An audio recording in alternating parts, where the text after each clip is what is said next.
day, another real-world test. Today we're doing the Samsung Galaxy Z Flip 6, and for reasons that will become clear soon, we're doing this testing after all of the post-launch updates. I've been using this phone for a while, and maybe also after some of the hype has died down a little bit. As per the usual though, we will explore all while we test out this phone. But first things first.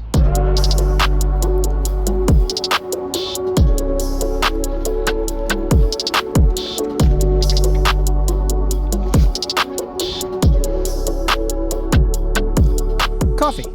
Check. And welcome to Coffee Check. As if I'm not busy enough, I've spent the last 8 months designing and building a coffee shop, coffee roastery, and production space here in Greenpoint, Brooklyn. And I apologize for the delay in me doing videos and content lately, but here's why. We have espresso drinks, multiple matchas from a great supplier, killer chais and teas from another. We bake pastries here. We just started doing our own pour-overs. We have cold brew, etc. I'm trying my best to do this proper. Now, if you're in New York City, come check it out. I already have an amazing team of baristas here to help you with whatever you need. And if you're not here, I actually also partnered with a local roaster while I wait for permits for my own roastery to create a medium light roast that we use as our main drip coffee here. And you can actually buy some of that yourself from the link below and let me know what you guys think. I really appreciate the support. Now, I'll definitely be making more roasts once I can roast here in this roastery, and I will eventually do a video tour of the place and put that here on YouTube. But in the meantime, I apologize as I will be using my coffee shop in the beginning of these videos, at least for a bit. Thank you again for your support. All right,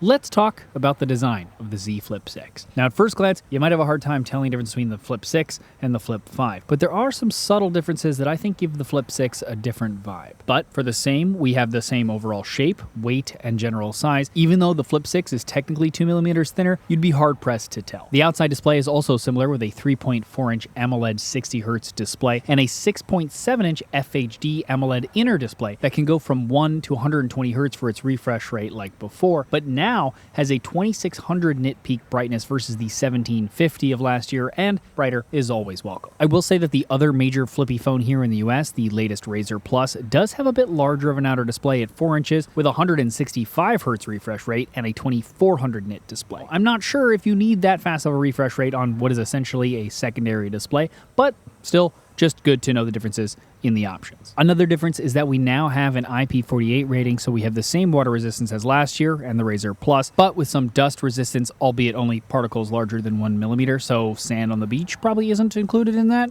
but still an improvement. We also have a very important upgrade. There are 4 slits instead of 3 for the earpiece. Thank God. Also, the creases may be slightly better. It's hard to tell. You guys can be the judge and let me know in the comments. Now, some of the things that feel small but actually are nicer when you have them all together is the fact that the sides are more flat. They're also matte instead of shiny, as is the bezel around the screen and the back of the phone. And I will say, I don't know how much of these things are making me feel this way, but the device feels nicer, as in more premium. And I never thought the last model didn't feel premium until I got this one. And putting them side by side, it definitely seems like a refinement, which actually might just be setting the tone for this review.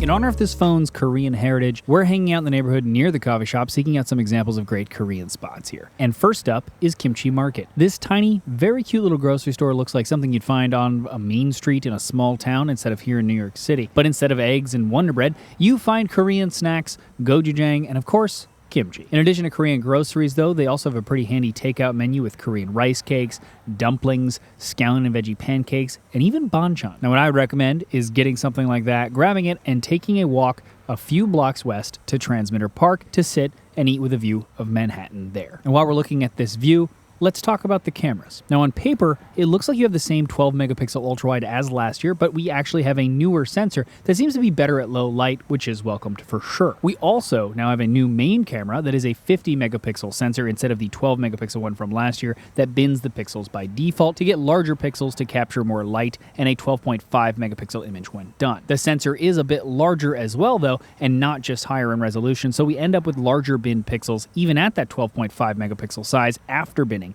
But There's also another benefit to that higher res sensor as well, which is that we can crop out the middle 12 megapixels of the sensor to get a lossless 2x image now. Without getting too technical, that 2x isn't going to be as good in low light as a dedicated 2x camera, but in decent light, it's pretty solid, frankly. And it does make it feel at least a little bit like we have another camera to choose from for the most part, which is nice. And with that, we now also have the same cameras on the Flip as we do on the Fold, minus the extra telephoto that the Fold has. Speaking of other folding phones, that brings us to one of the benefits of all folding phones specific to the cameras, and that's that they can be used as their own tripods. And thanks to that outer screen, you can even use the much better rear cameras instead of the front-facing ones, and still see a preview of what you're shooting, and you can even use your smartwatch or hand gestures to trigger the capture of the photo as well. Also, particular to the Flip-style folding phones, you can use them in camcorder mode for a more ergonomic and nostalgic, depending on how old you are, way of shooting horizontal video, at least. Now, besides the camera, the folding phone's inherent folding ability allows you to use it as a stand for watching content, albeit smaller on a flip phone versus a fold phone, obviously. And in the case of this flip phone versus a folding one, it obviously gets much smaller to be able to fit in your pocket or bag easier.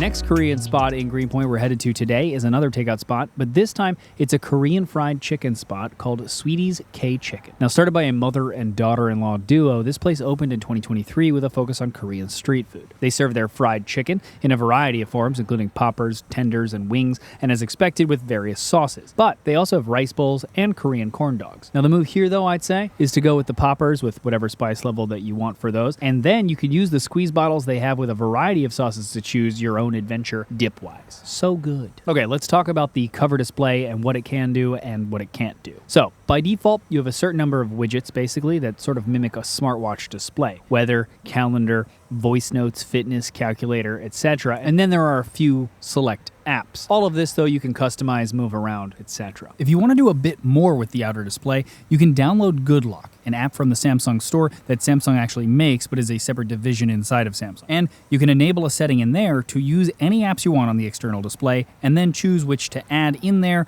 to their own panel. Now, most work fine, and some will be a little wonky with their aspect ratio. Now, personally, I find myself using the outer display more for the camera, as mentioned. Notifications it's great for, and maybe a quick reply here and there to a message, mostly using my voice, as typing on display isn't terrible, but it's not amazing. Something I would use it a lot more for, though, is quick settings. So I'd love to be able to swipe down and then turn Do Not Disturb on or off, something I do all the time, or even change the mode to theater mode or sleep, and any of the other things I want to do quickly, but for some reason, Samsung doesn't let you customize any of these things in here. I'm not sure why, but you just can't do it. Regardless, besides those things, I honestly find it a lot faster most of the time to just open the phone, as not doing so doesn't really save me a lot of time or anything else. Beyond this, there are a number of new Galaxy AI features that were also introduced on the Z Fold 6 that you'll maybe use once or twice, but probably not much more than that. You can, however, translate conversations, have it answer phone calls, translate those as well on screen, like the S24 phones and the Z Fold 6 can do,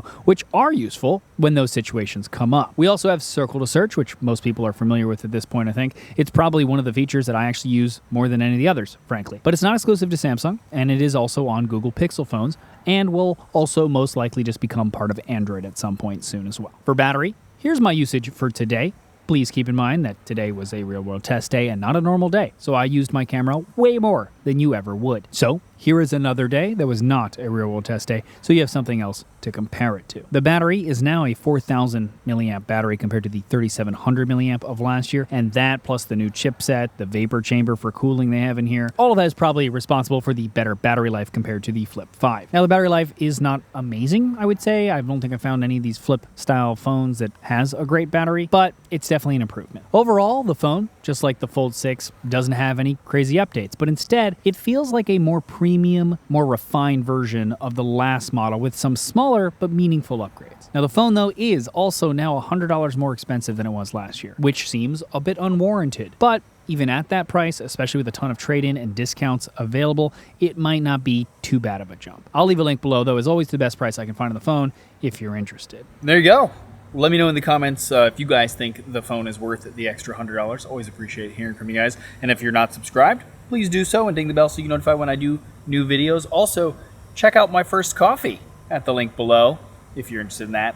I appreciate the support and I'm curious if you like it. Let me know. But now, I'm going to go back to the coffee shop to get some more work done there because that's my life now. Good night.